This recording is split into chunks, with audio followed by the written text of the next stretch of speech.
Bonjour à tous, j'espère que vous allez excellemment bien. Aujourd'hui, on se retrouve pour parler biathlon, pour faire le débrief des courses de rentrée du côté d'Oberhof. Après 3 semaines de pause, on a mangé, on s'est goinfré. Non, on a surtout été à l'entraînement du côté des biathlètes. On va revenir un petit peu sur tout ce qui s'est passé du côté des deux sprints qui avaient lieu aujourd'hui. Normalement, le sprint dame devait avoir lieu hier. Sauf que les conditions de neige sont pas bonnes du côté d'Oberhof. C'est sûr qu'à 600 mètres d'altitude en Allemagne, la neige, c'est pas forcément habituel, hein, on va pas se mentir. Et puis qu'à Oberhof en janvier, c'est toujours le bordel au niveau de la neige. En février, c'est faisable. En janvier, c'est quand même compliqué, surtout début janvier. Et puis en plus, hier, le vent était trop fort sur le pas de tir, donc on rajoutait un deuxième problème. De toute façon, quand vous voyez la neige sale derrière votre écran de télévision, il faut vous dire que c'est vraiment très sale, parce que normalement, le blanc fait que c'est compliqué de voir d'autres couleurs que le blanc à l'écran, parce que ça saute un petit peu, ça pète un petit peu à l'écran. Donc quand vous voyez une autre couleur que le blanc, c'est que c'est vraiment sale, c'est-à-dire que c'est vraiment marron, donc la neige est vraiment pas bonne, et vraiment très sale du côté d'Oberhof. N'hésitez pas à vous abonner à la chaîne, à réagir dans les commentaires, à mettre un pouce bleu, à partager la vidéo sur les réseaux sociaux, notamment auprès de vos proches, si vous pensez que ça peut les intéresser. Dans les commentaires, n'hésitez pas à me dire qui vous a plu, qui vous a déçu. EPS 2.0, c'est sur les plateformes de podcast. Amazon, Deezer, Spotify, Google, TikTok, le débrief des compétitions en direct, notamment le biathlon, vous pouvez vous abonner. Quand vous rajoutez la petite cloche, c'est pas mal, parce que comme ça, vous êtes au courant des dernières vidéos qui sortent sur la chaîne. Notamment biathlon, mais il y a le Dakar, il va y avoir la voile avec l'Arkea Ultimate Challenge, il va y avoir également le cyclisme, le Tour de Nander. En ce moment, vous avez les présentations de courses cyclisme, le mois de janvier et blindasse au niveau de vidéos. Donc comme ça, vous êtes au courant de toutes les vidéos qui sortent. Et puis le petit pouce bleu, déjà, ça me permet de voir que vous avez aimé cette vidéo, mais surtout, ça permet de la mettre en avant, donc pour que d'autres petits copains puissent la voir. On commence tout de suite avec la première course du jour, c'était du côté des garçons, c'était du côté d'Oberhof, c'était un sprint, et une course en Allemagne, gagnée par un Allemand, aujourd'hui avec Benedikt Doll. Il fallait pas faire un sans faute, alors que ça soit chez les garçons ou chez les filles, le sans faute n'était pas une assurance de victoire aujourd'hui. Et ben non, il fallait être bon, principalement sur les skis. Le terrain est difficile déjà en temps normal à Oberhof, mais en plus quand la neige est sale, ça ralentit encore plus les skis. Et la neige, c'était un peu de la soupe en plus. Donc ça vous ralentit encore plus quand le sol n'est pas très dur. Alors là, on a tenté de le durcir de manière artificielle, mais ça ne marche jamais vraiment. Et bah, Benedikt Doll, lui, a réussi à s'en sortir. Et ça confirme l'élan du biathlon allemand, que ça soit chez les filles et chez les garçons. 2022-2023 avait été une saison de disette. 2023 et 2024, c'est le retour au premier plan des Allemands après des championnats du monde, il faut le dire, l'année dernière à Oberhof, qui avait été vraiment raté. Donc belle victoire de Benedikt Doll, avec une course sérieuse de la part de l'Allemand. Et puis on sait que le sprint, c'est un petit peu sa spécialité à l'Allemand, comme Tarjei-Bø. Donc c'est toujours une course où il arrive à être performant. Il s'impose devant un concurrent qui a fait également un 9 sur 10, j'allais dire 19 sur 20. C'est Sturla Lagrid, deuxième, le Norvégien. Un peu trop de temps sur le tir. La différence, ça se fait une chouille sur les skis, mais surtout, il a mis un peu plus de temps à tirer que Benedikt Doll, et ça fait la différence. Sturla Lagrid qui avait eu des petits soucis, il aime tirer dans les murs, Sturla Lagrid. Voilà, bon, il avait oublié un petit peu quelques notions de sécurité, il avait été sanctionné du côté de Lanzerheide 2. Et donc là, il faisait son grand retour. Il a eu du cul quand même sur là, parce qu'ils ne l'ont pas sanctionné en le redescendant, genre en IBU Cup, pour vraiment faire une grosse sanction. Je trouve qu'ils ont presque été gentils du côté de la Norvège, parce que c'était quand même, ça aurait pu être très grave du côté de l'erreur qu'a fait le Norvégien. Donc heureusement, voilà, il n'y a pas eu de blessure d'un autre concurrent, mais ça aurait pu être possible. Donc, il ne faut pas oublier les règles de sécurité, mais il s'est remis dans le droit chemin sur la grille donc pour cette course. Donc, ça, c'est bien pour lui, personnellement, en termes de niveau de performance, même si, encore une fois, sur le tir, c'était compliqué. Troisième, André Stromsheim. C'est pas la première fois qu'il est bon sur un sprint. Ça va encore donner des nœuds à la tête au staff norvégien chez les garçons, parce que on ne sait jamais qui faire redescendre en IBU Cup, c'est très clairement le cas, parce que Stromsheim c'était peut-être le moins bon, on va dire, des Norvégiens, il avait été conservé dans l'équipe, là il a réussi à prendre la 3e place avec également un 19 sur 20. 18 sur 20 sur Johannes Bö, déjà sur les skis, cette année, il est moins impérial que d'autres saisons. Et puis, toujours des erreurs au tir qui traînent, hein. Il n'a pas réussi à faire une course sans faute depuis le début de saison, à faire vraiment une course pleine, parfaite, où il est bien sur les skis, où il est bien également sur le tir. Donc c'est un petit peu plus compliqué pour lui que d'autres années. 5e, un revenant. C'est depuis longtemps qu'on ne l'avait pas vu faire un bon classement comme ça. Sans faute, Jacob Fack, toujours là, hein, parce qu'il est plus tout jeune, Jacob Fack. Et quand je dis un revenant, parce que ça faisait depuis quand même quelques temps qu'il n'avait pas fait un bon résultat. Donc il prend une belle 5e place avec un sans faute, comme Johannes Kuhn, 5e à égalité, tiens, entre les deux. Johannes Kuhn là également sans faute, donc c'est très très bien. Et là on voit encore toute la bonne santé en ce moment du biathlon allemand, contrairement peut-être au biathlon suédois chez les garçons, au biathlon français, là aussi, chez les garçons. Donc Johannes Kuhn, 5e, donc belle perf, 29 secondes 8. Il monte en puissance, hein, Kuhn, hein, ça fait partie des concurrents qui commencent à être de plus en plus réguliers. Là, pour les prochains Jeux Olympiques, Kuhn, ça peut être un concurrent... Johannes Kuhn, pardon, parce qu'il n'y a pas de umlaut sur le U, ça peut être un concurrent très intéressant. C'est pas comme les cornichons, c'est pas la même marque. 7e, Tarjei Bø, toujours spécialiste du sprint, mais avec un 18 sur 20, c'est quand même compliqué pour Tarjei. Sur les skis, ça avait pas l'air d'être phénoménal non plus. On verra les temps de ski. J'ai oublié de les regarder avant de lancer la vidéo. C'est un petit peu le bordel ce soir. Et donc Tarjei Bø qui prend la 7e place, le Norvégien. Et puis on retrouve ensuite Martin Ponsiluoma. Lui aussi, hein, on parlait des problèmes d'erreur de Johannes Bø sur les tirs. C'est dommage parce que Ponsiluoma, il est très fort sur les skis. Mais alors, cette année, il fait pas mal d'erreurs sur le tir. Pas mal d'erreurs un petit peu bêtes. Là encore, 7 sur 10 seulement. C'est dommage parce que tu vois qu'à 7 sur 10, s'il fait une erreur de moins... il est au niveau de Jacob Fack, donc il peut prendre déjà une 5e place. 2 erreurs de moins, il est au niveau du Johannes Bø, même devant Johannes Bø. Donc c'est ça en plus qui est frustrant, parce que sur les skis, ça va vite. Mais bon, derrière, c'est compliqué. Sébastien Stalder qui prend la 9e place. C'est un bon résultat, hein, sans faute pour le concurrent suisse. On voit quand même que les sans faute ont fait des bons classements. Puis ça montre encore une fois que les Suisses sur les skis, c'est pas mal, hein, que ça soit chez les filles ou chez les garçons. Je trouve que les temps de ski sont pas mal. Et puis Sébastien Samuelsson avec un 8 sur 10 qui prend la 10e place. On retrouve ensuite Philippe Navrat, lui aussi à 8 sur 10. Jesper Nelin, 9 sur 10. Johannes Dalle, là aussi ça va vite sur les skis, mais pour l'instant c'est pas fiable au niveau du tir. Seulement 7 sur 10, donc ça c'est pas suffisant. Et puis Quentin Fillon-Maillet, premier français, 14e, 2 fautes sur le debout. Pour une fois que c'est pas sur le coucher, du côté de Quentin Fillon-Maillet. Je pense que Quentin, il a fait une erreur de concurrent qui est un petit peu en difficulté. C'est-à-dire, il s'est tellement concentré sur le tir dans lequel il est en ce moment en difficulté, c'est-à-dire le tir couché, que quand il a vu qu'il avait fait un sans faute sur le coucher, il y a peut-être eu un palier de décompression.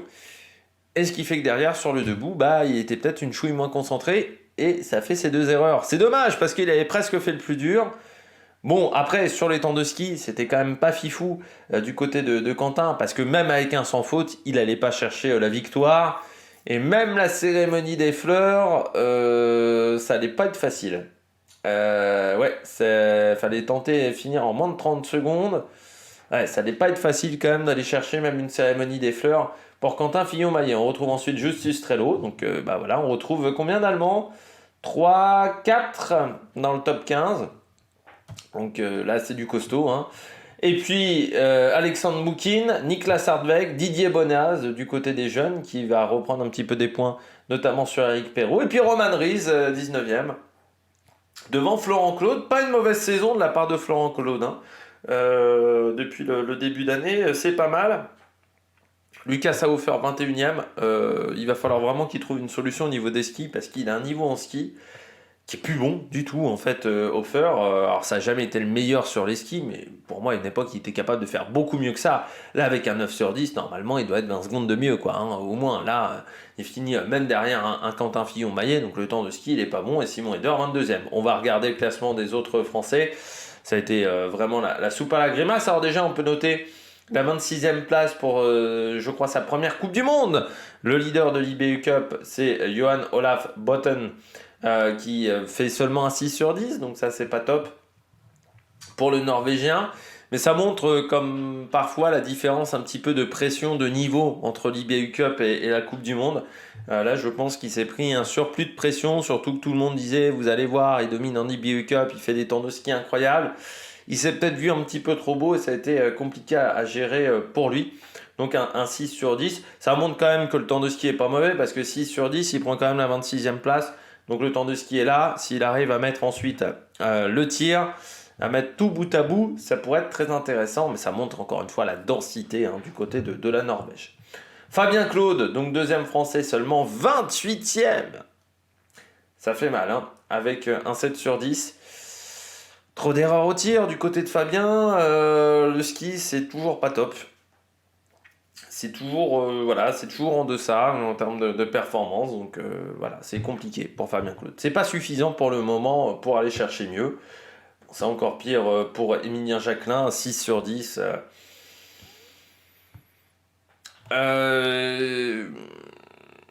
C'est dommage parce que, en fait, avec Émilien Jacquelin, t'as l'impression qu'il avance d'un pas, qu'il en recule de 4. Moi je trouvais quand même qu'à Lanzerail 2 il y avait du bon, même s'il y avait quelques erreurs sur le debout, je disais que c'était bien, il avait un tir qui était beaucoup plus fluide et je me dis bon, avec un travail pendant la période de Noël ça peut peut-être le faire.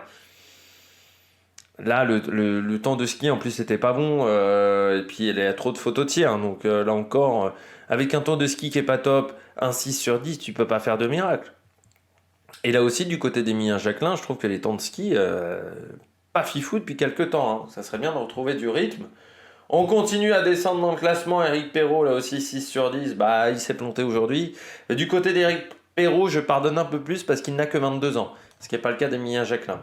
Mais c'est sûr que il faudrait éviter de reproduire ça, surtout s'il veut jouer le classement du maillot bleu de meilleur jeune, parce que là ça lui fait perdre des points importants. Et puis si on descend encore plus dans le classement, vous allez voir qu'il y a un Français qui n'est pas qualifié, et ça c'est vraiment la mauvaise nouvelle. C'est Antonin Guigona, 5 sur 10, c'est déjà pas bon, et en plus 86e, c'est-à-dire qu'il passe pas pour genre 2 secondes, il passe pas pour un boulevard, c'est-à-dire que pour se qualifier, c'était Maxime Makarov, je peux vous dire qu'il y avait de la place, c'est 2,45. Lui il finit à 3... Je le retrouve, je l'avais perdu. De nouveau, Antonin Guigona est fini à 3,50. Donc 1 minute 5. C'est-à-dire que là, il va falloir quand même aussi à un moment se poser des questions sur Antonin Guigona. Depuis l'Autriche, il n'est pas bon sur le ski. C'est-à-dire depuis l'Autriche, il est au-delà de la 40e place de temps sur les temps de ski. Il y a un moment, il faut peut-être le redescendre. Alors je sais bien qu'en ce moment, en IBU Cup, chez les garçons, ça pousse beaucoup moins que chez les filles. Mais bon, là, Antonin Guigona, si on n'a pas la possibilité d'avoir 6 garçons, on ne prend pas 6 garçons, on en prend un de moins. Tout simplement, on laisse un quota vide pour une autre nation. Parce que là, 86e, il est dans les 10 derniers classés, quasiment. Ça fait un peu mal au cul, du côté d'Antonin Guigona, qui est venu donc pour une seule course. L'empreinte carbone pour Antonin Guigona, elle n'est pas top. On regarde les temps de ski. Donc c'est Botten qui a fait le meilleur temps de ski, donc très belle perf quand même au niveau des skis, et comme je vous le disais, c'est dommage le tir, mais qui prend la première place devant Dalleux. Finir devant Dalleux cette saison, ça va être très rapide. Pontsiluoma 3e. Comme je disais, le temps de ski de Pontsiluoma est bon, mais que derrière ça enchaîne pas au niveau du tir, c'est frustrant. Johannes Beu n'est que 4e en temps de tir. C'est le 3e norvégien, c'est ça aussi qui est assez extraordinaire. Il se prend quand même 10 secondes dans la tête par Botten, ça montre qu'il n'est pas au-dessus cette année. Et puis Sturla est seulement à 6 secondes, Stromsheim est seulement à 7 secondes, donc on voit qu'ils sont juste derrière. Benedict Doll 7e temps de ski devant Tarjei Bø. Et puis du côté des Français, donc le meilleur temps de ski, c'est Quentin Fillon-Maillet avec le 13e temps, Fabien Claude est 15e temps. Encore une fois, c'est frustrant du côté de Fabien Claude, parce que tu vois que si le tir était un petit peu meilleur, ça serait peut-être mieux. Émilien Jacquelin, 20e temps de ski, c'est trop loin. Avec Éric Perrault, 24e temps de ski, c'est pas top non plus. Il a fait mieux déjà sur certaines courses. Et puis je redescends du côté des Français. Antonin Guigona, c'est 51e temps de ski. Hein. Crainte sur les skis, il perd 2 minutes sur ces 3,50. Ça montre que derrière, ça a été un cauchemar pour lui. Quoi. Mais c'est pas suffisant. Voilà, très clairement, c'est pas suffisant. Moi, j'aurais plus fait redescendre Antonin Guigona qu'Emilien Claude. Hein. Quand j'ai vu on fait descendre Emilien Claude en IBU Cup, je me suis dit, pour moi, c'est pas mal de le faire quand même, d'aller de course en course pour le confronter à une élite quand même importante. Alors qu'Antonin Guigona, c'est quand même un peu compliqué sur les temps de ski. Hein. Je me dis que il va falloir quand même trouver des solutions au bout d'un moment. On passe aux filles. Et puis je voulais dire aussi, alors c'est bien que Simon Fourcade dise il va falloir se mettre un coup de pied au cul, se flagelle un petit peu aussi en disant on a peut-être fait des erreurs, sur l'entraînement. Moi j'aimerais bien que cette réflexion-là vienne aussi des concurrents eux-mêmes, des Français eux-mêmes, des biathlètes. Là je trouve on est amorphe du côté des Français. Je trouve ça terrible. Terrible parce que il y a quand même un Emilien Claude, techniquement, c'est un chef de file. Alors, ça doit être le chef de file de l'équipe avec Quentin Fillon-Maillet. Pour moi, il n'a pas le comportement d'un chef de file. Et à un moment, il faut tabasser un peu plus, quoi. Et à un moment, il faut dire, on fait pas les choses bien, il faut que ça vienne aussi un petit peu de même, quoi. Surtout que je rappelle que le staff, on leur a fait quand même un petit cadeau avec ce staff-là. C'est-à-dire qu'on leur a demandé un petit peu leur avis. On a viré l'entraîneur, c'est eux qui ont demandé à ce qu'on vire les précédents entraîneurs. Et derrière, c'est eux qui ont mis Simon Fourcade. Donc il y a un moment, il faut travailler, il faut bosser. Parce que là, je vois pas trop d'évolution depuis le début de saison. C'est ça qui m'inquiète. Et Simon Fourcade, il a dit, s'il n'y a pas un moment, un petit coup de pied au cul, un petit électrochoc, la saison va être très longue. Alors, il y a des équipes comme ça qui se sont plantées. Certaines années, avec un changement d'entraîneur. L'Allemagne, l'année dernière, changement d'entraîneur, ça a été compliqué. Mais là, on attend quand même un peu mieux que 86e pour Antonin Guigona et des mecs qui sont au-delà du top 30. Voilà. Et pour moi, c'est pas un problème d'entraîneur. Là, c'est aussi un problème, j'ai l'impression, des concurrents qui... des fois, j'ai l'impression faut avoir la mentalité à un moment d'aller chercher la gagne, quoi. Et j'ai l'impression que chez certains, c'est pas cette mentalité-là, elle est peut-être pas très présente. Ce qui m'inquiète énormément. Bon, fini avec ce coup de gueule, on passe aux bonnes nouvelles, au feu d'artifice français, du côté du sprint féminin. C'est sûr que c'est un petit peu le jour et la nuit, d'un côté par rapport à l'autre. On va pas se mentir. Du côté des filles, elle est phénoménale, Justine Brezaz. Elle est vraiment phénoménale. Nouvelle victoire. 4e victoire d'affilée. Il faut savoir que peu de filles l'ont réussi dans l'histoire. Chez les garçons, c'est Martin Fourcade et Raphaël Poiré. On connaît, chez les filles, il n'y en a aucune chez les Françaises. Mais chez les garçons, même, c'est extrêmement rare. Et pourtant, la course n'est pas parfaite, comme elle le disait en interview. Le résultat est très bon. La course est loin d'être parfaite. Sur le tir couché, tu sens que c'est compliqué. C'est pas comme Julia qui se fait avoir avec le vent. Là, tu sens que c'est dur. C'est elle qui a du mal dans son tir couché. C'est pas Julia qui se fait avoir, qui a pas de chance avec un vent qui se décolle à un moment.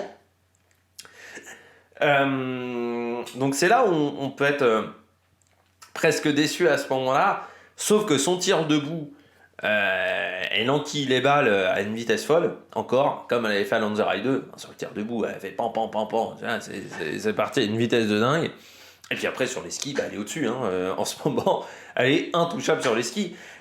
Justine Brezaz là me rappelle vraiment le Johannes Beu de l'année dernière. Hein. C'est-à-dire que même quand il y a un 8 sur 10, bah, il est capable de gagner avec 4-5 secondes d'avance sur un peu tout le monde, parce que bah, sur le ski c'est tellement au-dessus qu'il peut se permettre de faire des erreurs et que ça lui donne son niveau de ski lui donne tellement de confiance à Justine Brezaz que je pense qu'elle peut appréhender les courses avec beaucoup de détachement aussi, parce qu'elle sait qu'elle a une marche sur les skis. Donc elle sait qu'elle peut faire des erreurs. Donc elle est moins dans l'optique de faire le sans faute. Certaines filles sont obligées à chaque fois de faire le sans faute, donc c'est une pression mentale. Elle, aujourd'hui, elle peut se dire 9 sur 10, je peux gagner. Ça, c'est fort. Mais parce qu'elle a le niveau de ski derrière. Et je pense que c'est ce qui lui permet d'appréhender les courses plus sereinement. Parce qu'elle sait que le tir, bon, ça passe pas, elle rate une balle. Bon, tu vois, sur la poursuite, elle peut faire un 17 sur 20, ça peut gagner avec un 17 sur 20 pour Justine Brezaz. Francisca Preuss avec un 17 sur 20, elle fait 5e. Elle fait pas la victoire, à part si tout le monde se plante. C'est ce qui change véritablement la donne. Donc deuxième, Francisca Preuss. C'est quand même la course des revenantes, hein, parce que Preuss est dernière quasiment saison blanche. Justine Brezaz, maternité, on va pas le redire 150 fois non plus. Mais c'est intéressant de voir comment les deux ont réussi à reprendre la compétition. Il y a une différence entre être bonne à l'entraînement, revenir à l'entraînement, être performante à l'entraînement et remettre un dossard. Parfois, c'est compliqué mentalement de remettre un dossard. Parce que tu as des habitudes que tu as oubliées, parce que cette pression de la Coupe du Monde, tu l'as oubliée, tu sais plus totalement comment la gérer, il faut te remettre dans le bain. Et ces deux-là ont réussi à se remettre dans le bain très rapidement, je trouve, mentalement. Et ça, c'est très très fort. Puis encore un sans faute, quoi. Francisca Preuss, tu te dis que normalement, c'est elle qui devrait avoir le dossard jaune, parce que, je rappelle, la Covid l'a quand même vraiment touché. C'est dommage, parce que, voilà, avec ce nouveau système de points qui fait qu'il n'y a plus d'impasse possible, il n'y a plus de manches où tu peux faire un zéro, elle se retrouve un peu couillée dans l'affaire. Toutes celles qui ont eu la Covid se retrouvent un petit peu couillées. Sophie Chauveau. Je vous avais dit, avant l'hiver, c'est dommage à chaque fois le tir de Sophie Chauveau, parce que les temps de ski sont putain de bons. Les temps de ski. 9 sur 10. Voilà. 9 sur 10. On l'attendait celle-là en fin de course. Cette course où elle allait chercher le gros résultat cette année. Il est là. Il est là, le gros résultat. Et je pense que c'est aussi lié à sa poursuite de Lanzerheide 2. C'était la Mastart, pardon, de Lanzerheide 2, où elle est très bien placée jusqu'au 4e tir. Et elle se plante un petit peu sur le dernier tir. Et je pense que ça lui a fait beaucoup de bien mentalement de se dire, je peux être à la bagarre avec les autres, je peux être performante comme les autres. À Sophie Chauveau, 9 sur 10, c'est très bien, c'est très très bien. Et puis un premier podium dans sa carrière, c'est une fille qui est hyper talentueuse. Sophie Chauveau, et surtout, il y avait les temps de ski cette année. C'est-à-dire, on avait vu les progrès sur les skis, les temps qui étaient très bons, très rapides, et ça matchait pas pour le moment. Et là, ça matche enfin, ça fait plaisir. Anna Magnusson, 4e. Je trouve quand même que les Suédoises sur les skis, c'est pas ça depuis le début de saison. Je trouve qu'elles sont toujours un petit peu en difficulté, et surtout, je trouve qu'ils ont, que ça soit les garçons ou chez les filles, toujours du mal un petit peu à finir leur course. Anna Magnusson, le dernier tour est très compliqué pour Anna Magnusson. Si on compare à Sophie Chauveau, vraiment le dernier tour de Sophie Chauveau, où elle est quand même un petit peu au rupteur, le dernier tour de Magnusson, c'est pas bon pour Magnusson. Elle prend une 4e place, mais ce qui fait qu'on se retrouve dans une situation où on a un petit peu mi-figue, mi-raisin. On se dit certes c'est 4e, c'est un bon résultat, tu vois, t'as 10 sur 10, mais en même temps, sur les skis, c'était moyen. Donc c'est un peu mi-figue, mi-raisin quand même. Janina Etic, belle performance aussi des Allemandes. On parlait des garçons tout à l'heure, on peut parler des filles. Performance globale très intéressante avec Janina Etic. Un sans faute là aussi, parce que les Allemandes font des sans faute. Avant, elles étaient bonnes tireuses, le temps de ski ont progressé. C'est ça qui fait la différence entre 2023 et entre la saison dernière et cette année. C'est-à-dire que les filles arrivent à être maintenant plus rapides sur les skis et plus constantes également. C'était des filles qui étaient capables parfois de faire un one-shot, mais qui n'étaient pas capables de tenir toute la saison, sauf Preuss. Cette année, elles le font toute l'année. Et ça, c'est bien. Ce Janina Etic, là aussi, elle commence à monter fortement en puissance. 6e, Knoten. Les Norvégiennes sont passées un petit peu à côté quand même. Tendrevold, on y reviendra, mais la course a été très compliquée, son tir a été très compliqué. Knoten, 9 sur 10, c'est pas mal. Voilà. elle sauve un peu les miches des Norvégiens ce soir, enfin des Norvégiennes ce soir. Vitozzi, septième. Je me suis fait avoir en plus, j'ai confondu, à un moment je la voyais à la télé, je me disais, ah c'est Dorothée Avireur, elle est revenue. Non, c'était Vitozzi, merde. Si, oh putain, j'ai pas le compas dans l'œil, dis donc. Donc Vitozzi, bon, il y a quand même des petites différences physiques entre les deux. Lisa Vitozzi, septième, bah, belle perf, encore. Et puis elle engrange les points hein, quand même. C'est-à-dire qu'elle a, bon, même si Justine Brezaz enchaîne les victoires, elle n'est pas complètement distancée non plus à la Coupe du Monde, hein, parce qu'elle arrive à enchaîner les points, à marquer des gros points à chaque fois. Elle a encore une fois septième. Il manque, depuis quelques temps, peut-être certains résultats, certains réglages, et encore, en Lanzarote 2, c'était pas catastrophique non plus. Et elle continue d'être régulière, donc il va pas falloir l'oublier, Lisa Vitozzi.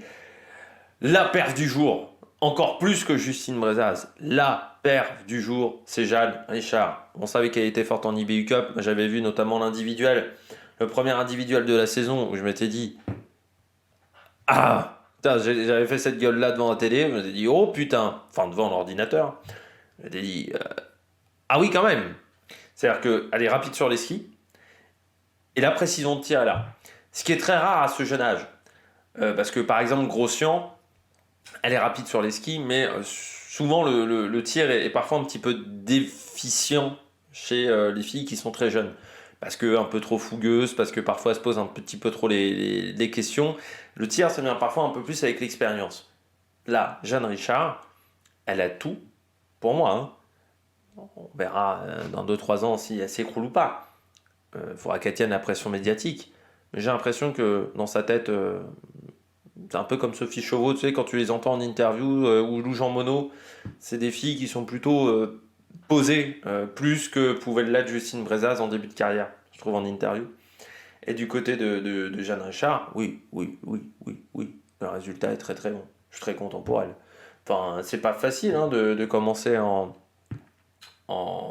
Coupe du Monde. Bah, elle a vraiment réussi à tenir la cadence, donc c'est bien. Julia Simon, 10e, avec un 8 sur 10, c'est dommage parce que y a 2 erreurs. C'est même pas des erreurs évitables parce que, comme elle le disait, elle a tout bien fait, mais en fait, le vent se lève pile au mauvais moment, et ça, c'est le syndrome Oberhof, quoi. Hein. C'est le vent est tellement irrégulier à Oberhof qu'il peut y avoir d'un coup des rafales qui se lèvent, et ça devient intirable. Et bah, elle, quand elle est arrivée, il y avait peu de vent, et quand elle a tiré, bah, il y avait plus de vent, et ça met les balles à côté. C'est frustrant parce qu'en plus, elle a retrouvé ses jambes, Julia Simon. Je pense que Schalke, ça lui a fait du bien. Et elle a retrouvé vraiment une très bonne condition physique. Ça se voit parce qu'elle est devant Heuberg, elle est devant Mona Brorsson avec un 8 sur 10. Donc il n'y a que y a Justine qui est devant avec ce score-là. Donc c'est vraiment très bien. Lou Jean Monod 9e. Sur les skis, ça va pas fort. Alors peut-être qu'elle a un peu du mal à se remettre de la Covid quand même. Mais je me disais après la pause hivernale, ça ferait peut-être du bien. C'est vrai que sur les temps de ski, c'est pas dingue. Par contre, le tir, bah, elle s'applique sur le tir. Je pense qu'elle le sait qu'en ce moment, sa condition physique est peut-être pas idéale, ce qui fait qu'elle essaye de faire les choses proprement. Donc c'est une course propre. Alors oui, bah, on est un petit peu loin au niveau du temps du ski, mais elle a fait les choses proprement. Et ça, j'ai bien aimé du côté de Jean Monod. Elvira Heuberg, 11e. Donc, quand je vous disais, les Suédoises qui ont été un petit peu en difficulté au niveau des temps du ski. Mona Brorsson, 12e également. Vanessa Voigt, elle fait un sans faute, mais alors ça a été un tir difficile pour Vanessa Voigt. La dernière balle, elle met au moins bien 10-15 secondes à la sortir pour une fille qui tire d'habitude hyper vite. Le tir a été dur. C'est un 10 sur 10, mais qui a été compliqué. Quoi. Il a fallu vraiment se battre pour aller le chercher. On retrouve ensuite Samuela Komola, Sofia Schneider, donc quand je disais la belle paire des Allemandes, ça continue. Parce que donc on a Schneider, Voigt, donc on en a aussi 4 dans les 15 premières, donc comme chez les garçons.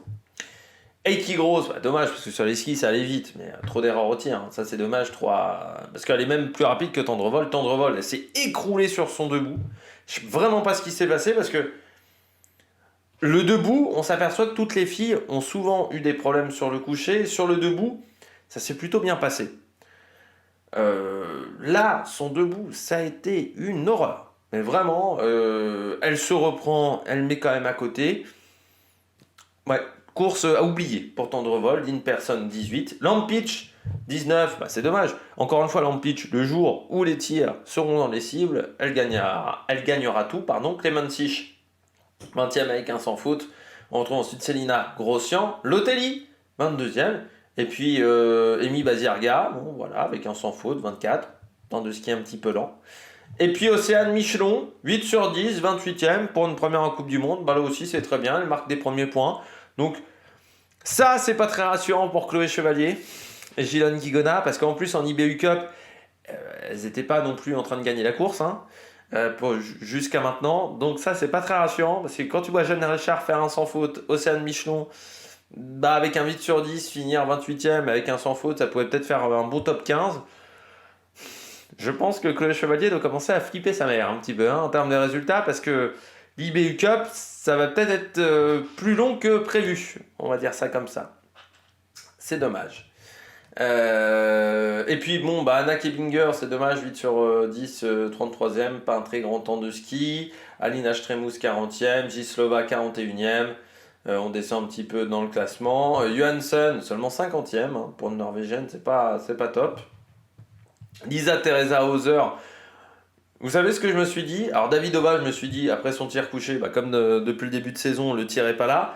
Et quand j'ai vu Lisa Teresa Hauser après le coucher sortir un sans faute, je me suis dit, on a peut-être retrouvé Lisa Teresa Hauser. J'étais content, je me suis dit, elle a retrouvé son niveau, c'est un petit peu compliqué. Et puis là, vient le debout, et 4 erreurs, et un temps de ski qui est pas bon encore une fois. Donc Aïta Gasparine éliminée. Elisa Gasparine aussi. Les sœurs Gasparine, toutes les deux éliminées, c'est un petit peu plus rare. Passler également qui partait d'Ossard 1. 68e, c'est pas passé non plus. Et puis, sinon, on retrouve des filles un petit peu habituées à avoir du mal à se qualifier. Il n'y a pas d'autres grands noms, on va dire, d'éliminés. On regarde juste les temps de ski pour finir cette vidéo. Du côté des filles, donc bien entendu, Justine Brezaz, meilleur temps, 27 secondes sur Elvira Auberg. C'est une branlée intersidérale, 27 secondes. C'est énorme. Tendrevol, 3e à 28 secondes. Et puis ensuite, on retrouve 4e Sophie Chauveau. Quand je vous disais qu'elle était super forte sur les temps de ski en ce moment, ça se confirme. Lampitch, pour une fois, loin. 6e seulement temps de ski pour Lampitch. Ça a été compliqué. Julia Simon, quand je vous disais que ça allait mieux, 8e. Mais plus proche, je dirais, d'une Brorson. Là aussi, je trouve que c'est quand même intéressant. Jeanne Richard, 14e temps de ski pour une première en Coupe du Monde. C'est quand même incroyable parce qu'elle a fini devant Anne Clive, devant Grossian, devant Charvatova. Quand même des filles qui vont vite. Devant Anna Hubert qui s'est plantée aussi aujourd'hui, Anna Hubert en passant. Lou Jean Monod, 18. Donc, comme je disais, le temps de ski un petit peu compliqué pour Lou en ce moment. Elle est un petit peu moins bien. Et puis Océane Michelon. Donc, Océane Michelon, 26e temps de ski. Très intéressant, Océane Michelon. Pour une première aussi en Coupe du Monde, c'est vraiment pas mal. Bon, j'espère que vous avez aimé cette vidéo. Demain, les 2 poursuites. On se retrouvera pour faire le débrief dans la soirée. Puis d'ici là, n'hésitez pas à vous abonner à la chaîne, à réagir dans les commentaires et à mettre un pouce bleu. Allez, ciao ciao sur la meilleure production.